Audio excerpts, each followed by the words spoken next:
afternoon, ladies and gentlemen, and a happy new year to you.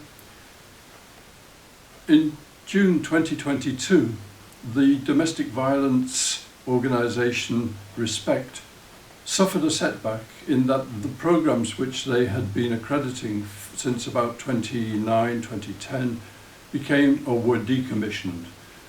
Part of the reason for this decommissioning will almost certainly have had to do with a report from Cordis Bright, which I'll just run through for you in a minute or two, a little bit of it, and that confirmed really all of the previous problems which the Respect accredited organisations had had with the perpetrator programmes which they had accredited. Namely, the real problem was one of dropouts. So, according to the Cordis Bright research of the West Midlands project that looked into the workings of an organisation called MyTime, which is a subdivision of the bigger charity to which DVIP also belongs, DVIP being the Domestic Violence Intervention Project in London, which was the first accredited programme. The outcomes from that were, as you can read on the screen here, the completion rates were lower than expected. From conversion from referral to completion, only 23.8% of referrals were assessed as suitable for the programme, 256 of them out of 1,074 referrals. And those that started the programme, i.e. 196, only 12.2% of those men went on to complete the programme. 24 perpetrators completed the programme in 3 years. So partly as a result of that then, no doubt the Ministry of Justice decommissioned the programmes which CAFCAS had been using as the pathway to treat domestic abuse perpetrators. So they stopped funding.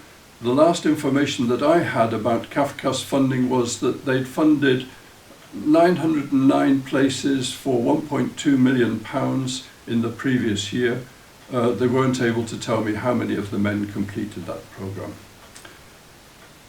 In contrast then, our programme, Temper Domestic Violence, and we work to the Heart of England model, we were never accredited because we've also, from the very start, recognised that females were also capable of being abusive in relationships, and that therefore our programme also included the possibility of females taking part.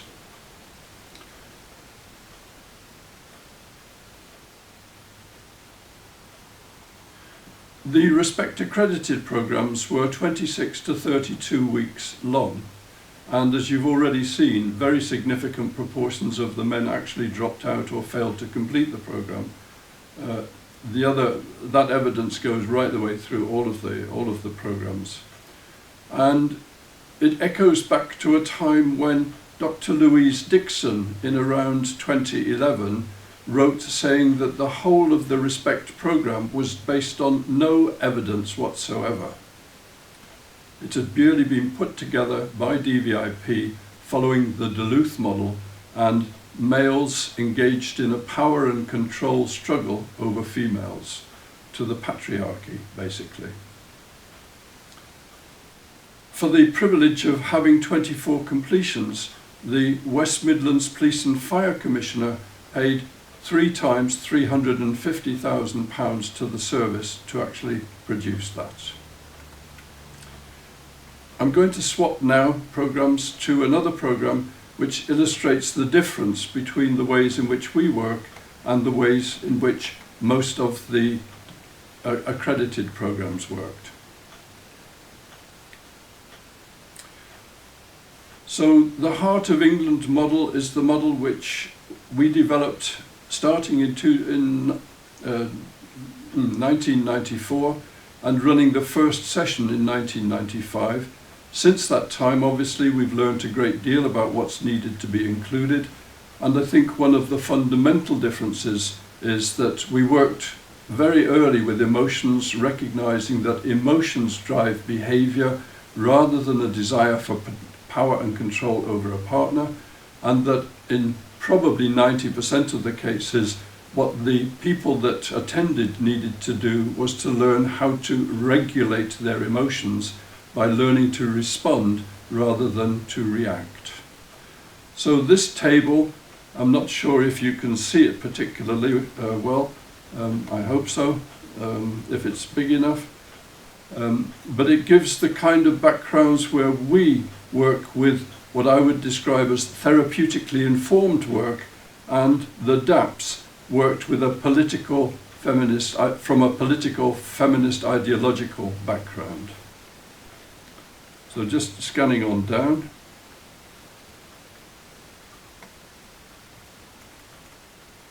Or not.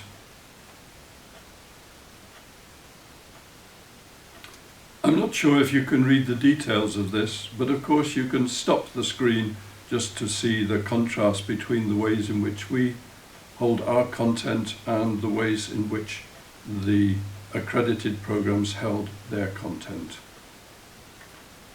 One of the difficulties which we as an organisation now face is that because the work of DVIP and MyTime and the other accredited programs was the only work which was known to CAFCAS, for example, and to some extent to social services, then there is still an effort really to try to insist that the programs which deal with perpetrators or people with problems with their abusive behaviours, as I would much rather say, that the programs that deal with them should be the same as the programs which went before.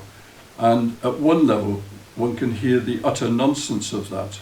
Why would you continue trying to produce something from a program or from a series of programs which have failed since about 2009, as they've been accredited, as they've been the accredited organisation, and from way before that, if you go back to the Joseph Rowntree search in 1998, it was also highlighting the problems that there were, and the original program in the United Kingdom managed to have 46 completions in 6 years from 142 men who had taken part. Those have been the problems.